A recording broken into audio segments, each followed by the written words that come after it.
Student, तो इस video में हम सीखते हैं जेईई मेन के क्वेश्चन सॉल्व करते हैं, ठीक है ना। जो कि आईपीएससी नॉमेनक्लेचर से रिलेटेड है, ठीक है ना, जो 25 पे आया हुआ। ठीक है, तो हम स्टार्ट करते हैं सॉल्व करना। तो इसमें एक कंपाउंड हमको गिवन है, इसका आईपीएससी नाम हमको लिखना, करेक्ट। तो देखते हैं कैसे हम नॉमेनक्लेचर करते हैं इसका। ठीक, तो हम स्ट्रक्चर थोड़ा सा ड्रा करते हैं साइड में, फिर अभी क्लियर हो जाएगा ये कि कैसे हम इसका नाम लिखेंगे, करेक्ट। तो हम स्ट्रक्चर इसका ड्रा कर लेते हैं यहाँ पर। ठीक, तो ये हमको कुछ इस टाइप में स्ट्रक्चर गिवन है और इसका नाम हमको लिखना है कि आईपीएससी में इसका नाम क्या होगा। ठीक, तो देखना यहाँ पर ये जो दो ग्रुप लगे हुए हैं, ये क्या है, फंक्शनल ग्रुप दो। एक डबल बॉन्ड है यहाँ पर, ठीक है ना।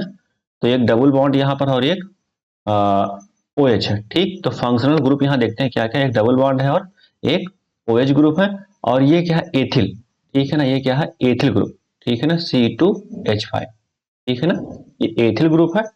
तो यहाँ पर हमको इसको सब्स्टिट्यूएंट कहते हैं, क्या कहते हैं इसको हम, सब्स्टिट्यूएंट, ठीक है ना, सब्स्टिट्यूएंट। क्लियर, ये सब्स्टिट्यूएंट है। और ये क्या हमारा OH और डबल बॉन्ड फंक्शनल ग्रुप।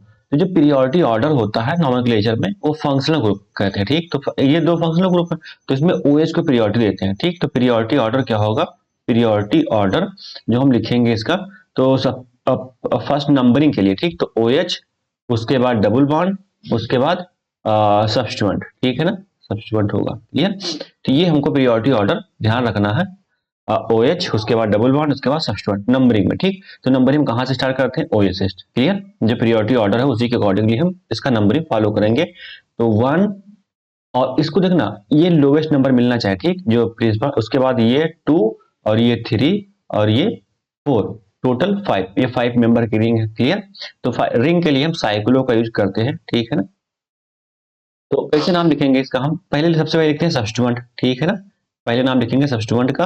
तो ये क्या है, एथिल ग्रुप, तो एथिल लिख देंगे, ठीक है ना, किस पोजीशन पर, 4 पोजीशन पर। ठीक, तो हम कैसे नॉमेनक्लेचर करते लिखते हैं, देखो सबसे पहले लिखेंगे हम सब्स्टिट्यूएंट, ठीक है ना, सब्स्टिट्यूएंट के बाद लिखेंगे साइक्लो, ये साइक्लिक ग्रुप है, ठीक है ना, साइक्लो।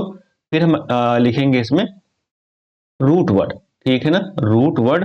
रूट वर्ड मतलब कितने कार्बन है टोटल, तो इस साइक्लिक ग्रुप में कितने टोटल कार्बन है, 5, तो रूट वर्ड इसका कितना, पेंट हो जाएगा। ठीक, फिर इसमें हम लिखेंगे फंक्शनल ग्रुप, ठीक है ना, फंक्शनल ग्रुप पीरियोडिक ऑर्डर में देखते हैं फंक्शनल ग्रुप। तो पहले सब्स्टिट्यूएंट, उसके बाद साइक्लो, उसके बाद रूट वर्ड, उसके बाद फंक्शनल ग्रुप का हम इसमें हम ऑर्डर को फॉलो करेंगे। तो देखना यहाँ पर अच्छे से, ठीक है ना। तो हाँ, तो सब्स्टिट्यूएंट इसमें क्या है, एथिल, किस नंबर पर है, 4, तो हम लिखेंगे 4 नंबर पर एथिल है, तो हम लिख देंगे 4 एथिल, ठीक है ना, 4 एथिल। देखो जब नाम लिखते हैं तो नाम के डैश लगाते हैं, ठीक, नाम, उसके बाद डैश, उसके बाद एथिल, ठीक है ना, एथिल फर्स्ट लेटर जो क्या होगा, कैपिटल होगा, ये बात हमको ध्यान रखना। 4 पोजीशन पर एथिल है, ठीक है ना, तो ये हमारा हो गया सब्स्टिट्यूएंट पोजीशन। और फिर लिखते हैं साइक्लो, ये साइक्लिक ग्रुप है तो हम साइक्लो लिख देंगे। क्लियर, तो ये हो जाएगा साइक्लो, ठीक है ना, तो ये हो गया साइक्लो। ठीक, अब इसमें टोटल कितने कार्बन है, 5, तो रूट वर्ड क्या होगा, पेंट। देखो अगर 1 कार्बन होता है तो मेथ, 2 कार्बन होता है तो एथ, 3 कार्बन तो प्रोप, 4 कार्बन होगा तो ब्यूट, 5 कार्बन होगा तो पेंट, 6 होगा तो हेक्स, और 7 कार्बन होगा तो हेप्ट, 8 कार्बन होगा तो ऑक्ट, और 9 कार्बन होगा तो हम नॉन, और 10 कार्बन होगा तो लिखेंगे डेक। तो ये हमको रूट वर्ड पता होना चाहिए। क्लियर, तो यहाँ 5 कार्बन है, तो साइक्लो के बाद क्या हो जाएगा यहाँ पर, 5 कार्बन है, पेंट, रूट वर्ड क्या होगा यहाँ पर, पेंट होगा, ठीक है ना, पेंट। अब देखना यहाँ पर सब्स्टिट्यूएंट लिखेंगे, तो ये प्रिंसिपल फंक्शनल ग्रुप, इसको हम लास्ट में लिखेंगे। तो यहाँ पर देखो 1 अगर सिंगल बॉन्डेड सभी होता तो एन होता, सभी सिंगल अगर होता तो हम लिखते हैं सिंगल, सभी सिंगल के लिखते हैं एन। ठीक, तो ये मैं लिख देता हूं, सभी सिंगल होंगे तो लिखेंगे एन, और ठीक है ना, सिंगल के लिए एन लिखते हैं, ठीक है ना, और डबल के लिए, डबल बॉन्ड अगर होगा तो हम लिखेंगे इन, ठीक है ना, और ट्रिपल बॉन्ड अगर होगा, ट्रिपल बॉन्ड तो लिखेंगे आइन, ठीक है ना, YNE, ठीक है ना। तो यहाँ पर डबल बॉन्ड है, तो किस पोजीशन पे डबल बॉन्ड है, 2 पोजीशन, लिखेंगे 2 इन, ठीक है ना, 2 इन।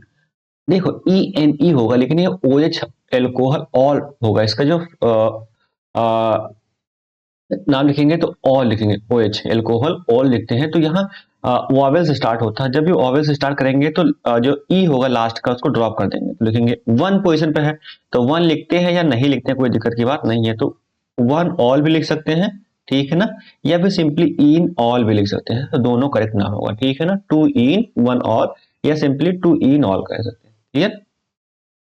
तो देखते हैं कौन सा ऑप्शन इसमें करेक्ट है, चेक करते हैं इसमें।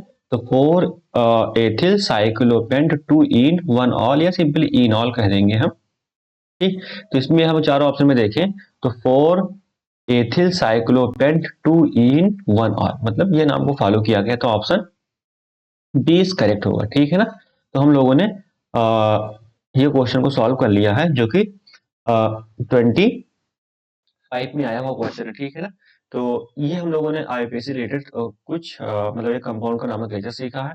अगर किसी टॉपिक पर किसी को सीखना है तो इस कमेंट सेक्शन में कमेंट कर देगा, तो हम इस टॉपिक से रिलेटेड मैं वीडियो बना दूंगा। अगर आईपीएससी के बारे में डिटेल में सीखना है तो बताना, तो मैं उस जिसमें डाउट रिंग में मतलब साइकिलिंग साइकिलिंग अगर साइकिल होगा साइकिल भी कहते हैं, रिंग भी कहते हैं, ठीक है ना। तो बेसिक अगर सीखना है तो बेसिक से रिलेटेड अगर बताओगे तो उस पर हम उसके बारे में कुछ डिटेल में बताएंगे, ठीक है ना। और जिस टॉपिक पर सीखना है उस टॉपिक से रिलेटेड कमेंट करो, तो हम इस टॉपिक से रिलेटेड वीडियो बना दूंगा, ठीक है। तो यहीं पर हम क्लास को स्टॉप करते हैं, थैंक यू।